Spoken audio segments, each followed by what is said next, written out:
I always thought the deepest cut my parents ever gave me was the day they skipped my MIT graduation to watch my little sister play a 3-minute violin solo.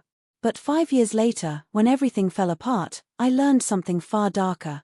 Their betrayal was only the beginning of the karma waiting for them. My name is Elena Carter, and I still remember the exact moment the ground shifted under my feet. It was the night before my MIT graduation when I called home, smiling like an idiot, expecting my parents to sound proud.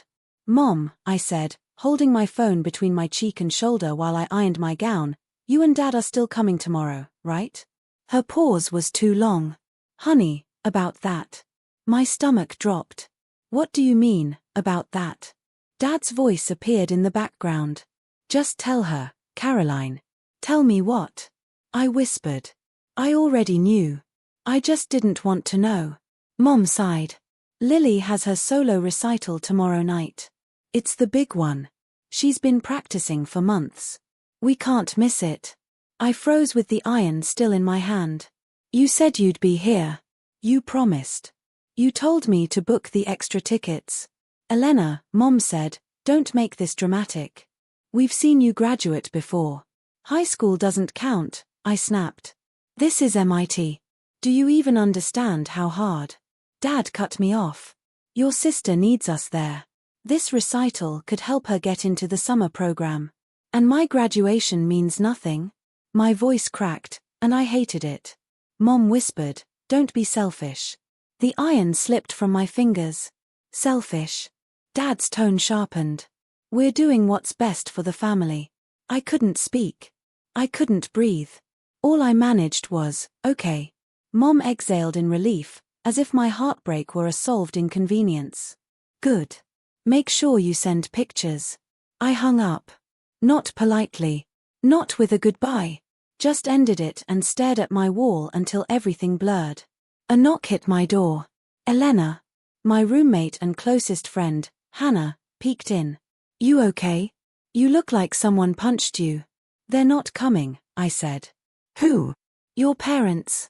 She stepped fully inside. "For real. They said they can't miss Lily's recital." Her mouth dropped open. "Her recital?" "The kid plays the same 3 pieces every year." I sat on my bed, trying not to cry. They called me selfish. Hannah sat beside me. "You're not selfish. You're hurt." "I should be used to this," I muttered. "It's always Lily first." "Doesn't make it less messed up," she said. "Want me to scream into a pillow for you?" "I can do that." I gave a shaky laugh. "No. I'm fine." But I wasn't. The next day, I walked across the MIT stage alone. Cameras flashed. Parents screamed names. Moms cried. Dads clapped like their hands were about to fall off. And I stood there, gripping my diploma, pretending the emptiness beside me didn't matter. Afterward, Hannah hugged me so hard I almost believed I wasn't alone.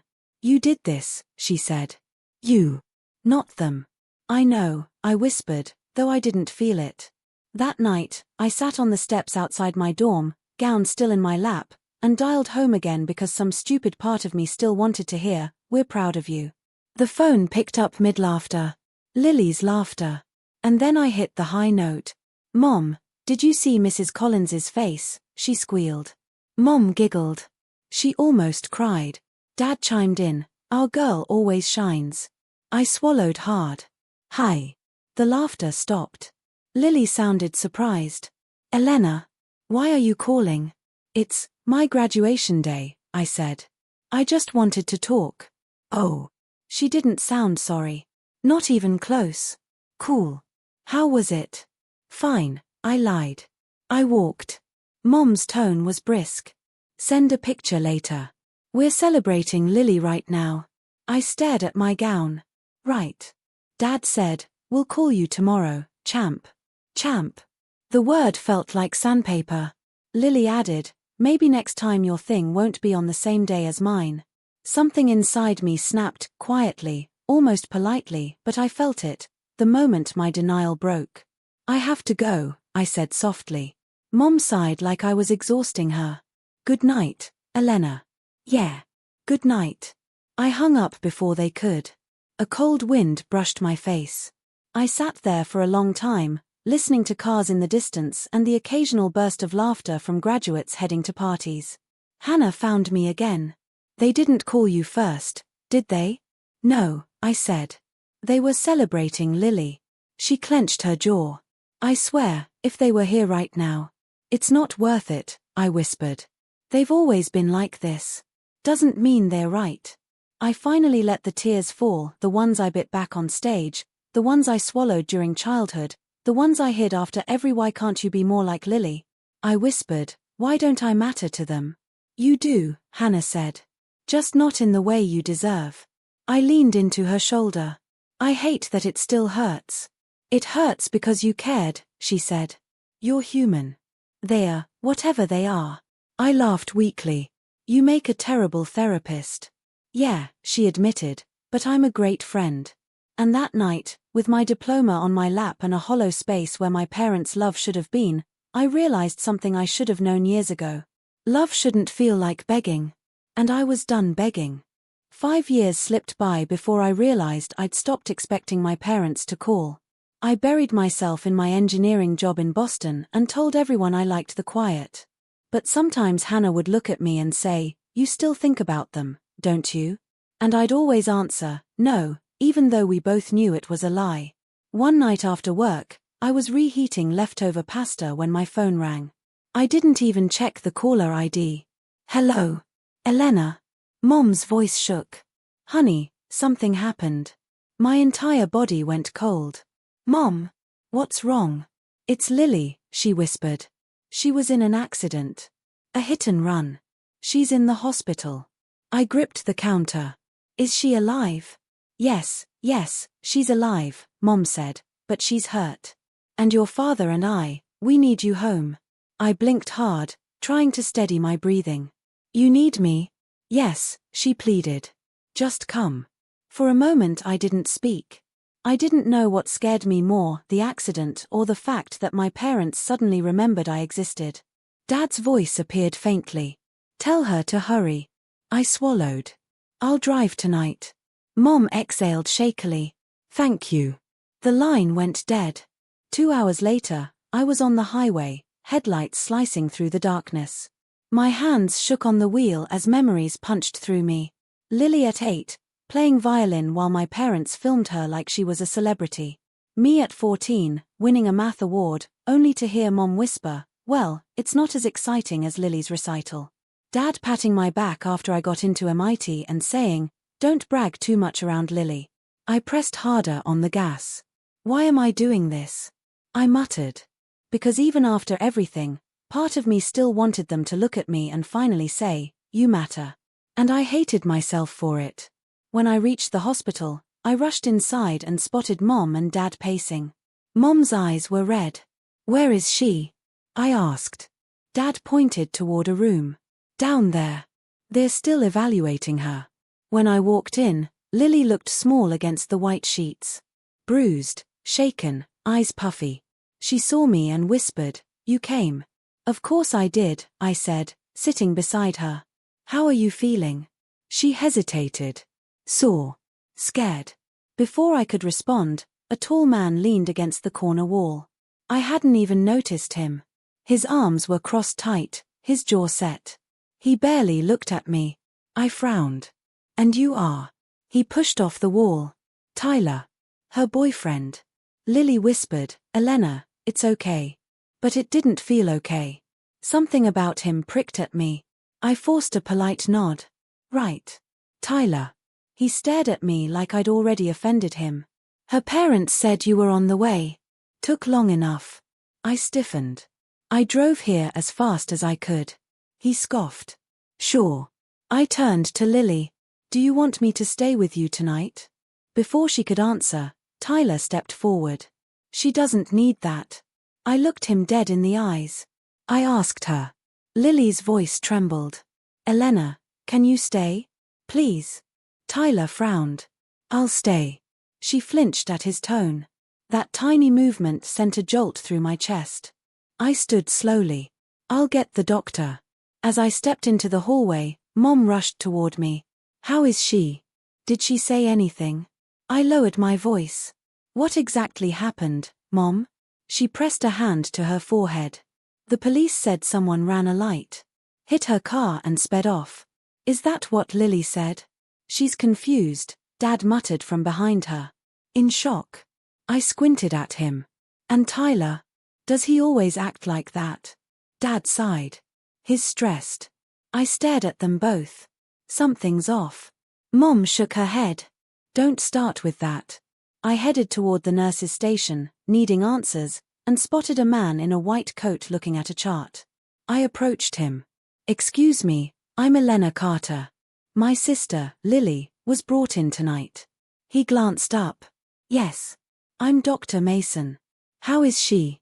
I asked. She's stable, he said gently. Bruising, mild concussion, nothing life-threatening. Relief washed over me. Thank God. But, he continued, she seems extremely anxious. More than expected. I swallowed. Did she say anything? Not much. He hesitated.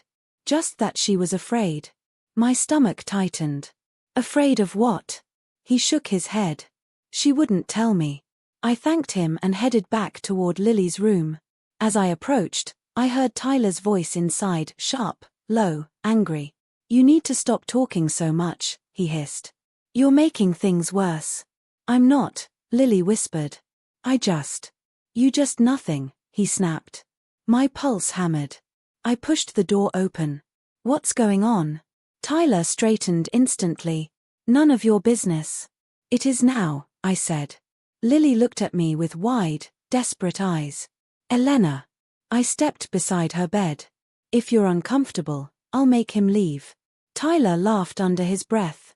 You think you can make me do anything? I didn't look away. Try me. Mom suddenly appeared behind me. Both of you stop. This isn't helping. But I kept my eyes on Lily. Do you want him here? Lily hesitated just a second, but it was enough. Tyler's hand curled into a fist. Lily. She swallowed hard.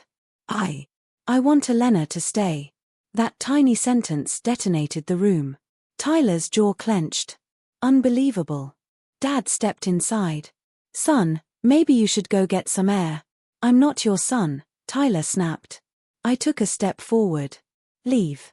He stared at Lily for a long moment, something dark in his eyes, then finally walked out. When the door clicked shut, Lily burst into tears. Elena. I didn't know what to do. I held her hand. You're safe. I'm here. Mom whispered. What is going on between them? Lily shook her head violently. I can't, not yet. Her fear slammed into me. I looked at my parents. There's something she's not telling us. They exchanged terrified glances. And in that moment, I knew.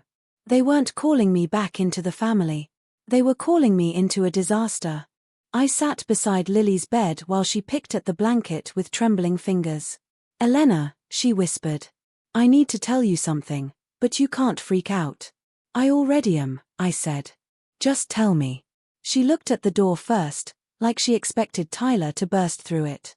The accident, it wasn't an accident. My throat tightened. What do you mean? She inhaled sharply.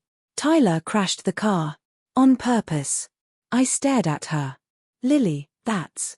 He was yelling, she said quickly, voice shaking. He said I was embarrassing him, that I was lying, that I didn't love him enough. I tried to get out of the car, but he locked the doors. I felt my pulse roaring in my ears. He did what? He grabbed the wheel, she whispered. And he said, if you want to leave so bad, then leave for real. Then he jerked it. I covered my mouth. Oh my God. She started crying. I told Mom a few months ago that he scared me sometimes, and she said I was overreacting. Dad told me to be patient with him.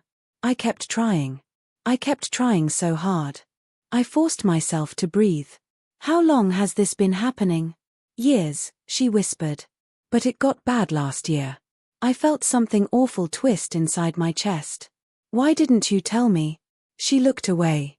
Because every time I tried, Mom said you were busy or stressed or you didn't need more drama. My jaw clenched. So they knew. Not everything, she said weakly. But they knew enough. Anger pulsed through me, hot, electric. They didn't protect you. She flinched. I thought they were right. That I had to keep things perfect. I shook my head slowly. No. They were wrong. She wiped her eyes. Please don't hate them. I don't hate them, I said. I just finally see them. Before Lily could respond, the door slammed open. Tyler stood there, eyes wild. Why the hell is everyone avoiding my calls? I stood immediately. Get out. He laughed sharply. I'm talking to Lily. No, I said, stepping between them. You're done. He looked me up and down. You think you're some hero because you drove a couple of hours? Lily whispered, Tyler, please don't. Don't what? He snapped. Tell the truth. I moved closer to him. You hurt her. His eyes darkened. She told you lies because she wants attention. She told me details you can't fake, I said. She's terrified of you. He scoffed. She's dramatic. Always has been. Then why did she flinch when you raised your voice? I shot back. He stepped forward aggressively. Move. I didn't. My heart thrashed, but I didn't move. Touch me, I said quietly, and I swear I'll make sure you never get near her again. He stared at me, disbelief turning to rage. Who do you think you are, Elena? The sister who finally woke up. He opened his mouth to yell again, but security rushed in behind him. One guard grabbed his arm. Sir, you need to leave now. Tyler jerked away. Don't touch me. Lily, tell them to stop. Lily sobbed into her hands. Please go, Tyler. Please. He froze, staring at her like he didn't recognize her. You're choosing her? Yes, she whispered. Security dragged him back.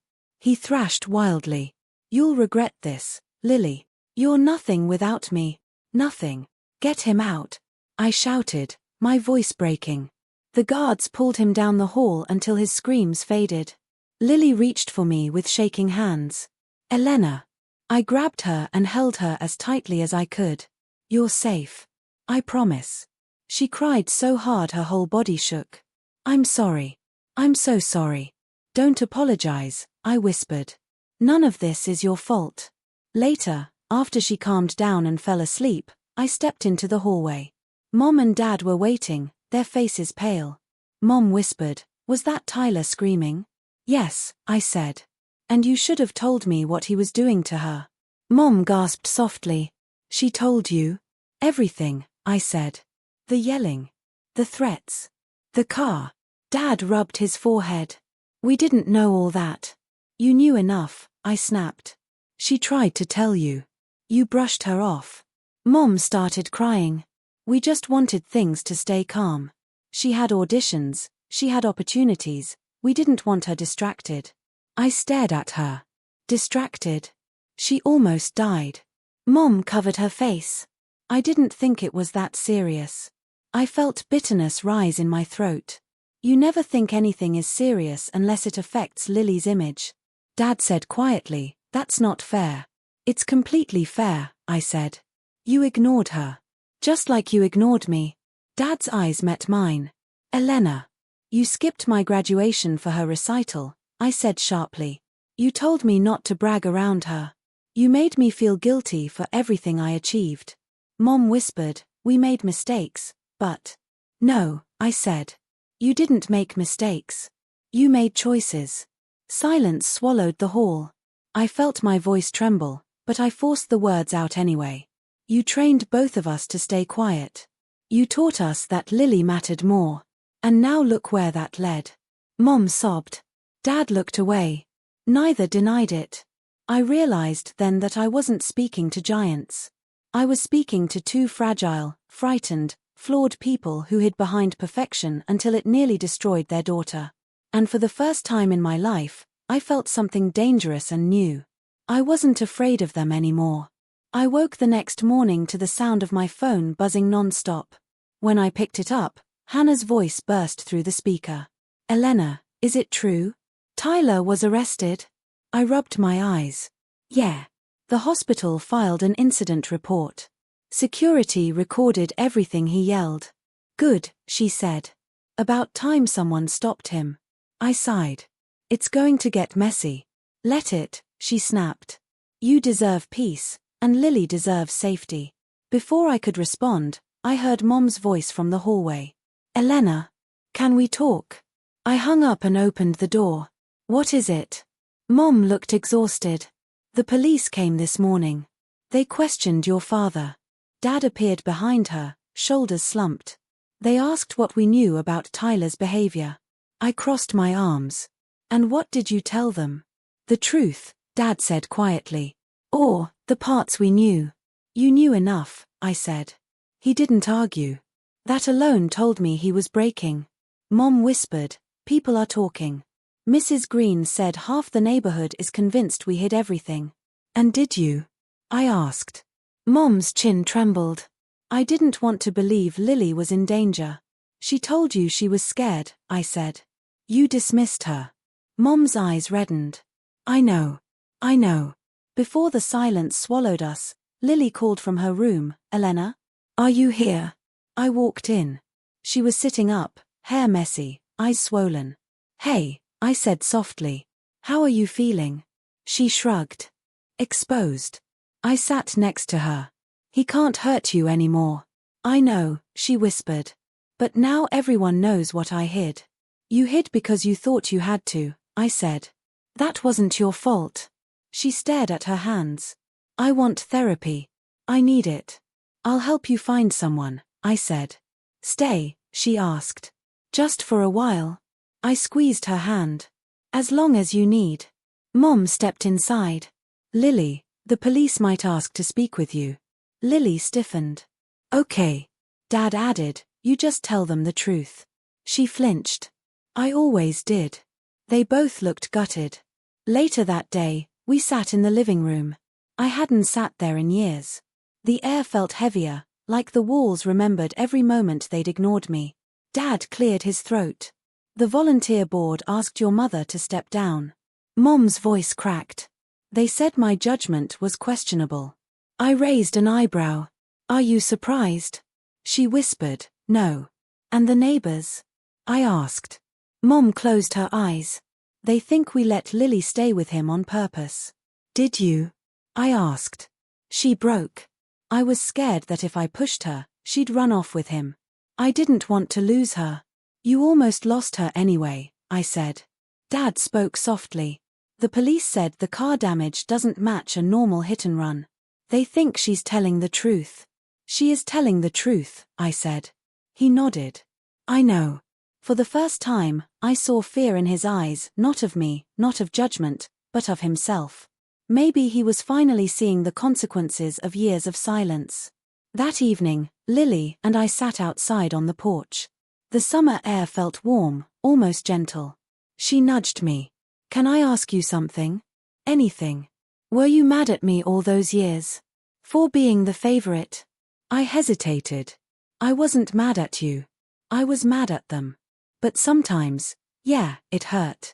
She looked down. I knew they treated me differently. I just didn't know how to stop it. You didn't make them do it, I said. You were a kid. I'm sorry, she whispered. For everything they ignored. Everything they made you swallow. I felt a lump in my throat. You're not responsible for their choices. She exhaled slowly. I always felt guilty when they bragged about me and barely mentioned you. I felt invisible, I admitted. You weren't, she said. I saw you. I just didn't know how to help without losing them. I touched her shoulder gently. You're helping now. She smiled, small and fragile. Thank you for coming back. I squeezed her hand. I came for you. Later, Mom approached me in the kitchen. Elena, can we talk privately? Sure. She stood near the counter, twisting a dish towel. Everything is falling apart. People won't look me in the eye. That's what happens when truth comes out, I said. She swallowed hard. Do you hate me? I don't hate you, I said slowly. But I'm angry. I've been angry for a long time. She nodded, tears spilling. I know. And I'm sorry. I'm so sorry. I didn't say anything. She continued, voice cracking. You were always strong. I thought you didn't need us as much. That's not how parenting works. I know that now, she whispered. But I didn't then. Dad entered the kitchen, eyes downcast. Elena. I should have protected you both. I kept thinking things would fix themselves if we stayed quiet. Silence doesn't fix anything, I said. It just hides it until it explodes. He nodded. You're right. Mom looked at me desperately. Can you ever forgive us? I breathed deeply. I can forgive you. But I can't go back to who I was. Dad whispered, we don't want you to. You might, I said. But I won't. Mom wiped her face. I understand. And somehow, I believed her. That night, I packed my bag. Lily walked into my room. You're leaving? For a bit, I said. But I'll come back. And I'll call you every day. She hugged me tightly. Thank you for saving me. I whispered into her hair, save yourself too. She nodded. I will. Mom approached the doorway, eyes soft. Elena. Yes. You deserved better from us. Dad stepped beside her. We're going to try to be better. I held their gaze. I hope you do. Mom whispered, we love you. I nodded slowly. I know. But I didn't say it back. Not because I didn't feel it. But because forcing it would make it meaningless.